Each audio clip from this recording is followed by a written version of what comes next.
What's happening, guys? Welcome to Let's Talk Comics, and this is my best of the best list. This is the best of the best new books that I read, the ones that I considered the cream of the crop, my absolute favorite titles that I read, new comic books. We have Fantastic Four by Ryan North right here, a very brilliant storytelling issue. I liked, at first, when I first started reading it, I kind of was on the fence about it, but then towards the back end, it picks up and it does the thing that you have got to do in storytelling. You've absolutely, more than anything else, you have to stick the landing. You've got to nail the ending. And although the beginning of this started off a little rocky for me, in some aspects, it reminded me of a James Tynion story I read years ago. But the back end of this absolutely saved it. Absolutely incredible issue, which says a lot because Ryan North continually cranks out incredible issues, but this one right here really took the cake. Operation Iron Coffin. This is another book here that I absolutely loved. I thought when I first read about it, I was like, vampire killing Nazis. That's kind of cool or whatever. But they really fleshed the story out. They really brought, it's not just any vampire, it's Dracula. They tied it in to the book. They tied it into the Dracula lore. So I really enjoyed it. Very strong storytelling. Very compelling book. I don't want to give too much away about it, but I will say that basically what happens is after the events of the Dracula story, Dracula that is, finds himself in purgatory and does not like the fact that he is in purgatory. He thinks a being such as himself deserves to be in a better type of afterlife, and some sort of cosmic entity or whatever you want to call it, demon, tells him, I will send you back, but you have got to destroy every vampire that is on the earth for me to grant you a fitting afterlife.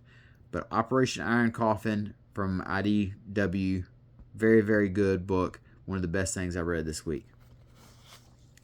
Then Punisher versus Amazing Spider-Man. This is just these Punisher Amazing Spider-Man books. This one, the Dan Slott spectacular book. Just really great stories. A very classic Marvel feel to it. A very, this really feels like a Bronze Age book right here. And for that reason alone, it is not for that reason alone, but that reason right there, the way that it's able to capture classic Spider-Man, classic Marvel, Frank Castle, it's Frank Castle pre-Marvel Knights, pre-Punisher Max, that good Frank Castle, the kind I'm talking about that used to have crossovers with Marvel Universe, that had Punisher War Journal, that version of Frank Castle that we kind of really slowly lost and got phased out for the more over-the-top, violent Garth Ennis type Punisher. That Punisher, the classic Punisher, is in full effect here. And him and Spider-Man, as I've said before, their interactions are always worth reading about because they're such drastically different characters, such opposing viewpoints.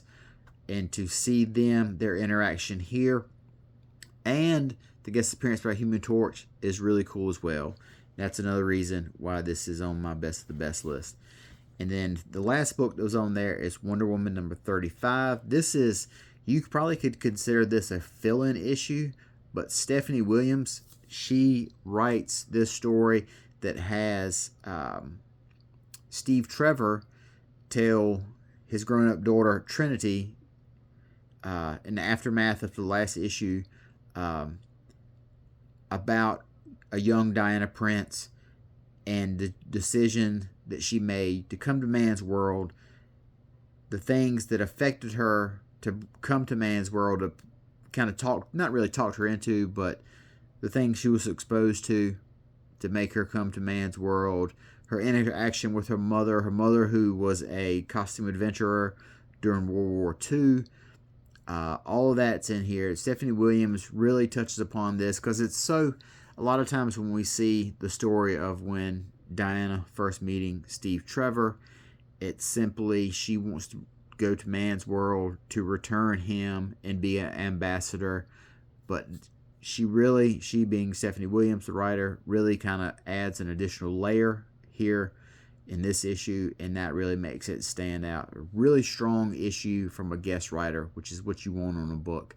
You don't want, a lot of times people feel that guest writers and fill-in artists, those are the issues you can skip if you want to skip any, but not with this one. The book doesn't miss a beat with Stephanie Williams coming on. So we've got Wonder Woman, Punisher vs. Spider-Man, Operation Iron Coffin, and Fantastic Four. All of these are the best of the best. All the books I read this week, these four are head and shoulders above everything else. So till next time, I'll talk to you guys later. Have a good night, and bye-bye.